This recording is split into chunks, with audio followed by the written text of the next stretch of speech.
అవన్నీ అవన్నీ జనాలు తినడం వల్ల క్యాన్సర్ ఎఫెక్ట్ అవుతుంది. పానీపూరి కూడా దానివల్ల కూడా టీబీ వస్తుంది చిన్నపిల్లలకి.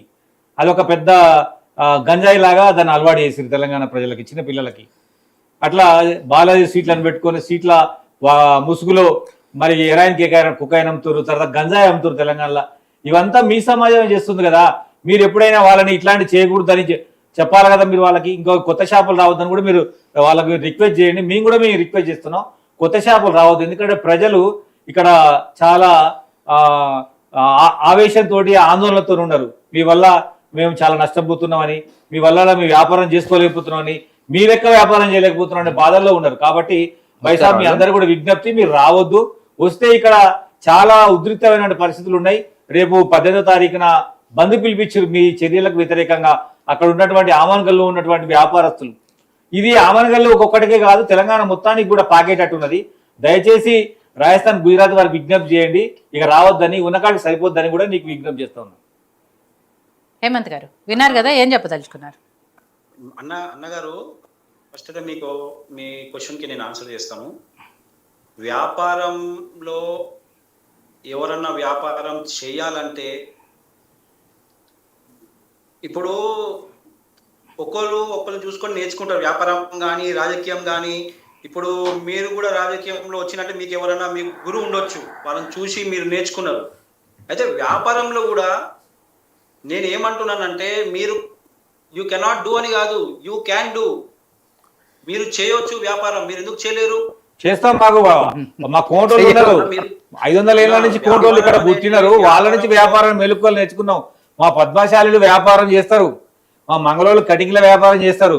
మళ్ళా మీరు ఎందుకన్నా మేము బతకనే రాదని మమ్మల్ని, మీరు పెద్ద ఐశ్వర్యవంతులు, మీరు ఈడికొచ్చి మా బిచ్చగాన మధ్యలో మీరెందుకు చెప్పండి? మీరు ఆడపోయి మంచిగా బతకండి, మీ రాష్ట్రంలో ఉన్నటువంటి ప్రజలకు మీరు సేవ చేసుకోండి. మా రాష్ట్రంకి వచ్చి ఎందుకు చెప్పండి? మేము బతుకుతాము, మేము షాప్ పెట్టుకుంటాము, మేమే పరిపాలించుకుంటాం అంటున్నాం కదా. మనం తెచ్చుకుంటే తెలంగాణ అందుకోసం.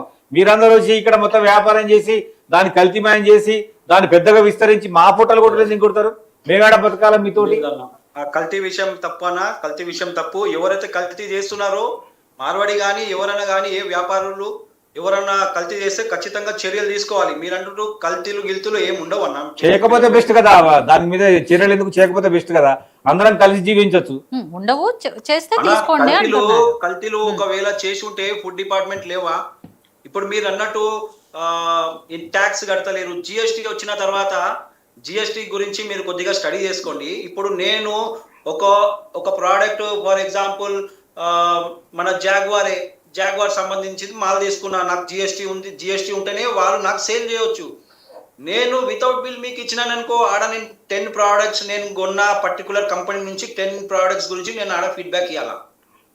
చెప్పండి. జాగ్వార్ కంపెనీలో ఉన్న ఒక్క తెలంగాణని స్టాక్ హోల్డర్ అంటే డీలర్ని తీసేయాలని మీరు మొత్తం కుట్రమంతున్నారు. అది కూడా మాకు ఆ విషయం కూడా తెలిసింది. ఆ జాగ్వార్ కంపెనీ మామూలు వదిలేయండి, మామూలు బతకనేయండి. జర మీ తాడుకు మీ ఆడ తట్టుకుంటాను ఆయన. ఈ దేశం వదిలిపెట్టి ఏమంటే గంట సేపట్లో మాయమవుతాం. నీరవ్ మోడీ, చోక్సీ, లలిత్ మోడీ, విజయ్ మాలవియా మొత్తం దేశాన్ని అంతా ఆగా చేసి ఇక్కడికి వెళ్ళి పారిపోయినండి. వాళ్ళంతా ఇదే బ్యాచ్. ఇప్పుడు వాళ్ళ గురించి మాకెందుకన్నా, మేము మా వ్యాపారం మేము మా స్వచ్ఛంగా చేస్తున్నాం. వేరే గురించి మాకెందుకు? ఎవరైతే మార్వాడి కానీ ఎవరు కానీ ఏమైనా రాంగ్ చేస్తే ఖచ్చితంగా action should be taken against them. మేమున్నాం, మేము మా వ్యాపారం కరెక్ట్ చేస్తున్నాం, మేమేం దోపిడీ చేస్తలేం, మేమేం కల్తీ చేస్తలేం, మేమేం ఎక్కువ డబుల్ రేట్ తీసుకుంటలేం. కస్టమర్కి గుడ్ సర్వీస్ కానీ. అంటే ఇప్పుడు మా వాళ్ళందరూ కూడా అన్యాయంగా అక్రమంగా మీ మీద ఆరోపణలు చేస్తున్నాం అనమాట. మేము ఏం లేకపోతేనే, మీరు దాడి చేయకపోతేనే, మీరు కల్తీ చేయకపోతేనే, మీరు నకిలీ చేయకపోతేనే మీ మీద ఆరోపణలు చేస్తున్నామా? ఇన్నేళ్ల పాటు ఎందుకు చేయలేదు, ఇప్పుడు ఎందుకు చేస్తున్నాం చెప్పండి? సందర్భం వచ్చింది కాబట్టి. అన్నా నేను ఈ మాట మళ్ళా నేను రిపీట్ చేస్తున్నాను. ఎవరైతే దాడులు చేసిరో ఖచ్చితంగా చర్యలు తీసుకోవాలా, దానికి నేను కూడా సపోర్ట్ చేస్తా. సరే హేమంత్ గారు, ఒక నిమిషం మళ్ళీ మాట్లాడండి. వేణుగోపాల్ గారు, ఫైనల్ గా మీరు చెప్పండి. పిడమర్తి రవి గారు అయితే క్లియర్ గా చెప్పారు, ఈ ఉద్యమాన్ని ఇంకా ముందుకు తీసుకెళ్తాము, నేనైతే ఎట్టి పరిస్థితుల్లో వదిలిపెట్టాను, మన ప్రాంతం మన వ్యాపారం అనే నినాదంతో డెఫినెట్ గా ఇది ప్రజల చేతుల్లోకి వెళ్ళింది కాబట్టి దీన్ని ఇంకా తీవ్ర రూపం దాలుస్తాము, తెలంగాణ వాసులకు న్యాయం జరిగేలా చూస్తామని చెప్తున్నారు. కాబట్టి మీరేం చెప్పదలుచుకున్నారు ఫైనల్గా ఈ విషయంలో? ఇప్పుడు ప్రస్తుతము రాష్ట్ర ప్రభుత్వము నాకు ఒక ఆలోచన వస్తుంది. ఈ రేవంత్ రెడ్డి గారి ప్రభుత్వము ఒక ఇష్యూని తీసుకొచ్చినప్పుడు ఆ ఇష్యూని మాఫీ చేసేటప్పుడు ఇంకో కొత్త ఇష్యూని డైవర్ట్ చేయడం అనేది కొత్త డైవర్టెడ్ పాలిటిక్స్ చేస్తూ ఉన్నారు సీఎం రేవంత్ రెడ్డి గారు. ఇట్లాగే ఇప్పుడు బీసీ రిజర్వేషన్లు స్థానిక సంస్థలు రాబోతున్నాయి, ఎలక్షన్స్ రాబోతున్నాయి. దాని మీద ఇప్పుడు ఢిల్లీలో మొన్నటి రోజున పోయి జంతర్ మంతర్ దగ్గర ధర్నా చేసి వచ్చారు. ఏమి ఉపయోగం లేదు, అక్కడ డొల్ల అయిపోయింది. ఇప్పుడు పరిస్థితుల్లో స్థానిక సంస్థల ఎన్నికలకు పోవాలా, ఇప్పుడు రిజర్వేషన్లతో పోతారా లేకుంటే ఎలా పోవాలనేటువంటి మీమాంసలో ఉన్నారు. ఇప్పుడు ఏం చేయాలి, కొత్త గేమ్ రావాలి. కొత్త గేమ్ రావాలంటే ఏదో ఒక డైవర్టెడ్ చేయాలి అని ఆలోచన కూడా కొత్తగా అని నాకు అనిపిస్తుంది. అంటే ఇవన్నీ ఒకసారి పాస్ట్, ప్రజెంట్, ఫ్యూచర్కి వెళ్తే ఈ బీసీల రిజర్వేషన్ క్వశ్చన్ పూర్తిగా పూర్తిగా మాఫీ చేసే విధంగా ఈ గో బ్యాక్ వచ్చింది అనేటువంటి ఆలోచన కూడా కొంతమంది మాట్లాడుతున్నారు. ఆ విషయానికి వస్తే వాళ్ళకంటే మీ నాయకులు ఎక్కువ మాట్లాడుతున్నారు. మేము మాట్లాడుతున్నామంటే మేమేం మాట్లాడుతున్నాం, మేము బీసీ రిజర్వేషన్ గురించి మాట్లాడి కొంతమంది కాంగ్రెస్ లోనే కొంతమంది ఈ విధంగా చేస్తున్నారు అనేటువంటి మాకు ఒక ఆలోచన వచ్చింది, మాకు ఇన్ఫర్మేషన్ అని వస్తుంది. అదే విధంగా మేము చెప్పేది ఏంటంటే ఎవరైనా సరే ఈ రాష్ట్రంలో, ఈ దేశంలో, ఈ రాష్ట్రం నుంచి వేరే రాష్ట్రానికి పోవచ్చు, వేరే రాష్ట్రం నుంచి ఇక్కడికి వచ్చి వ్యాపారాలు చేసుకోవచ్చు, ఉండొచ్చు, బతకచ్చు.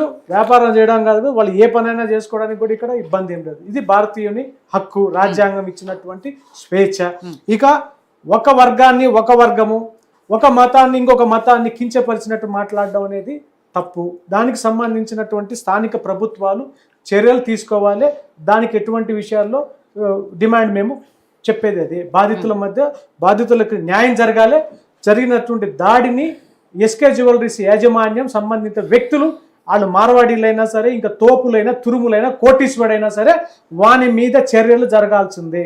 ఇకపోతే రెండో విషయం చెప్తున్నా, ఈ యొక్క విషయంలో ఏదైతే మీరు మాట్లాడుతున్నారో అదే బీసీ కులాలను